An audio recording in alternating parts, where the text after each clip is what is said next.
আসসালামু আলাইকুম ওয়া রাহমাতুল্লাহি তাআলা ওয়া বারাকাতুহু ওয়া মাগফিরাহ। নাহমাদুহু ওয়া নুসাল্লি আলা রাসূলিহিল কারীম, আম্মা বা'দ। দূরে এবং কাছে, দেশে এবং প্রবাসে যে যেখান থেকেই আলোচনাটা শুনছেন এবং দেখছেন, সবাইকে আন্তরিক অভিনন্দন জানাচ্ছি। আসুন হাদিসের আলোকে আমরা জেনে নিই, রাতে ঘুমানোর পূর্বে যে সমস্ত আমল করলে শয়তানের প্রবঞ্চনা থেকে, দুশমনের দুশমনি থেকে হেফাজত থাকা যায়, এমনকি নিজের জান এবং মালের হেফাজত আল্লাহ রাব্বুল আলামিন করেন। যেই আমলগুলো প্রিয় নবী সাল্লাল্লাহু আলাইহি ওয়াসাল্লাম নিজে করেছেন, উক্ত আমলগুলো আমাদের তথা প্রিয় নবী সাল্লাল্লাহু আলাইহি সাল্লামের উম্মতের জন্য শিক্ষণীয় এবং আমলযোগ্য। যে বিষয়গুলোর উপরে সিয়াসিত্তার সবগুলো কিতাবে বহু হাদিস বর্ণিত হয়েছে, তারই ধারাবাহিকতায় আমি আপনাদের সামনে সহিহ বুখারী শরীফ থেকে কতগুলো হাদিস তুলে ধরছি। যেই হাদিসগুলো সহিহ বুখারী শরীফের ফাজাইলুল কোরআন অধ্যায়ে বর্ণিত হয়েছে।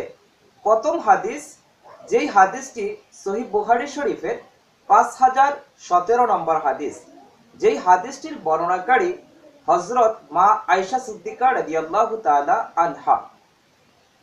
হাদিসটি হলো, উম্মাহাতুল মুমিনিন মা আয়েশা সিদ্দিকা রাদিয়াল্লাহু তাআলা আনহা তিনি বলেন, প্রিয় নবী সাল্লাল্লাহু আলাইহি ওয়াসাল্লাম যখন ঘুমানোর উদ্দেশ্যে রাতে বিছানায় যেতেন, তখন প্রিয় নবী সাল্লাল্লাহু আলাইহি সাল্লামের একটি আমল হচ্ছে যে প্রিয় নবী সাল্লাল্লাহু আলাইহি সাল্লাম ঘুমানোর পূর্বে পবিত্র কোরআনের কুল হু আল্লাহু আহাদ তথা সূরা ইখলাস এবং কুল আউযু বিরাব্বিল ফালাক তথা সূরা ফালাক এবং কুল আউযু বিরাব্বিন নাস তথা সূরা নাস, এই তিনটি সূরা তেলাওয়াত করে প্রিয় নবী সাল্লাল্লাহু আলাইহি ওয়াসাল্লাম তার দু হাত এমন ভাবে উত্তোলন করতেন, যেটা আমরা মুনাজাতের সময় উত্তোলন করি।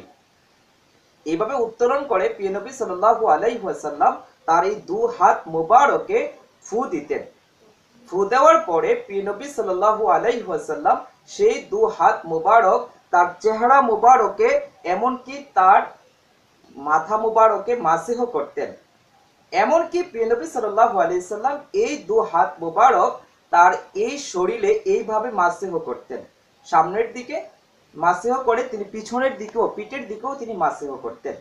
অর্থাৎ তিনি এই আমলটি তিনি 3 বার করতেন।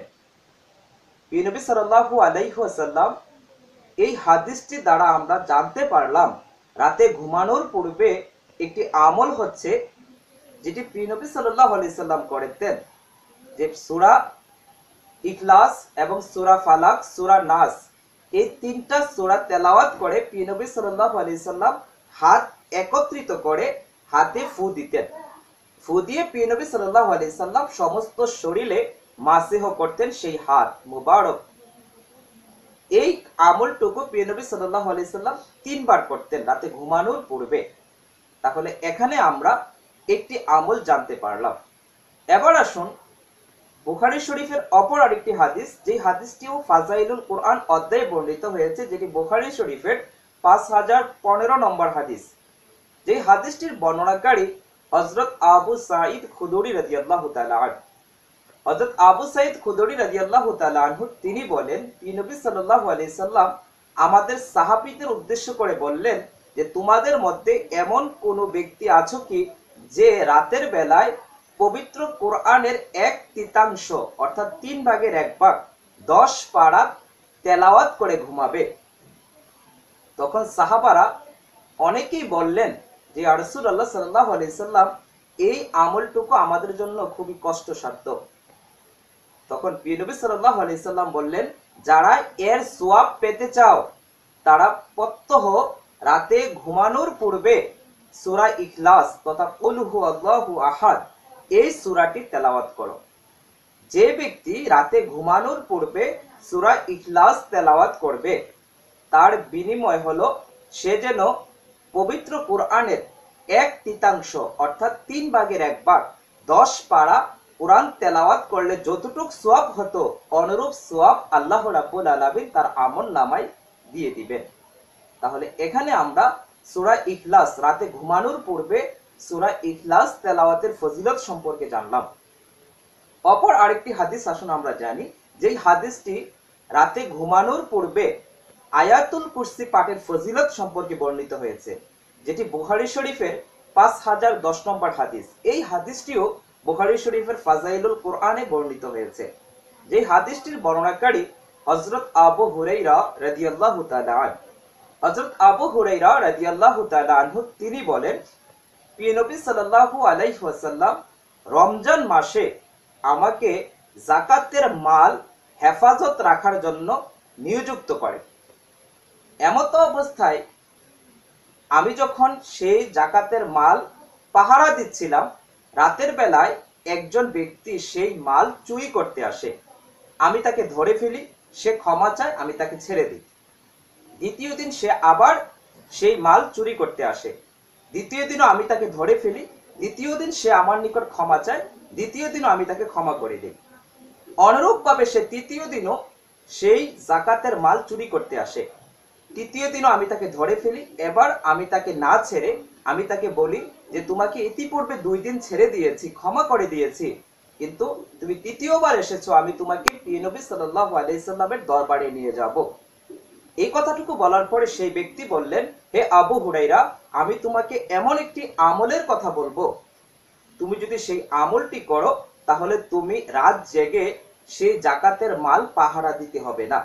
তখন সেই ব্যক্তিটা বললেন, তুমি যদি রাতে ঘুমানোর পূর্বে আয়াতুল কুরসি পাঠ করো, তার বিনিময়ে আল্লাহ রাব্বুল আলামিন তোমার জান এবং মাল হেফাজতের জন্য একজন ফেরেশতা পাহারাদার হিসাবে নিযুক্ত করবেন। এমনকি তোমাকে শয়তানের ধোঁকা প্রবঞ্চনা থেকে আল্লাহ রাব্বুল আলামিন হেফাজত করবেন।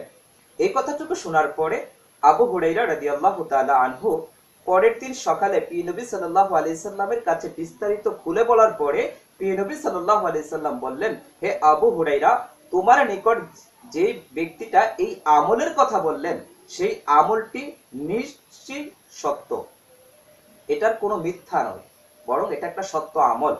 কিন্তু যে তোমাকে এই আমলটি সম্পর্কে শিক্ষা দিয়েছে সে হলো শয়তান। তাহলে এই হাদিসটা দ্বারা আমরা বুঝতে পারলাম, যে ব্যক্তি রাতে ঘুমানোর পূর্বে আয়াতুল কুরসি পাঠ করবে তার বিনিময়ে আল্লাহ রাব্বুল আলামিন তার জান এবং মালকে হেফাজত করবেন। এমনকি তার জান মাল হেফাজতের জন্য একজন ফেরেশতা পাহারাদার নিযুক্ত করবেন। এমনকি তাকে শয়তানের প্রবঞ্চনা থেকে আল্লাহ রাব্বুল আলামিন হেফাজত করবেন। অন্য এক বর্ণনায় এসেছে যে কেউ যদি রাতে আয়াতুল কুরসি পাঠ করে, এমনকি সূরা ফাতিহা সাথে সূরা ইখলাস, সূরা ফালাক, সূরা নাস পাঠ করে, তাহলে আল্লাহ রাব্বুল আলামিন তাকে শয়তানের প্রবঞ্চনা থেকে বাঁচাবেন। এমনকি তাকে জিন পরীর আসর থেকে আল্লাহ রাব্বুল আলামিন হেফাজত রাখবেন। অপর আরেকটি আমল হচ্ছে যে আমলটি বুখারী শরীফে বর্ণিত হয়েছে ফাজাইলুল কোরআনে, যেটি হচ্ছে 5009 নম্বর হাদিস। যে হাদিসটির বর্ণনাকারী হযরত আবু মাসউদ রাদিয়াল্লাহু তাআলা আনহু, তিনি বলেন, প্রিয় নবী সাল্লাল্লাহু আলাইহি সাল্লাম ইরশাদ করেছেন, যেই ব্যক্তি রাতে ঘুমানোর পূর্বে সূরা বাকারার সর্বশেষ 2 আয়াত তেলাওয়াত করবে তার জন্য এটি আমলের জন্য যথেষ্ট হবে। অর্থাৎ তার জন্য এটি হলো যথেষ্ট তার জান এবং মাল হেফাজতের জন্য। তাহলে এখানে সূরা বাকারার শেষ 2 আয়াত তেলাওয়াতের কথা আমরা দেখতে পেলাম।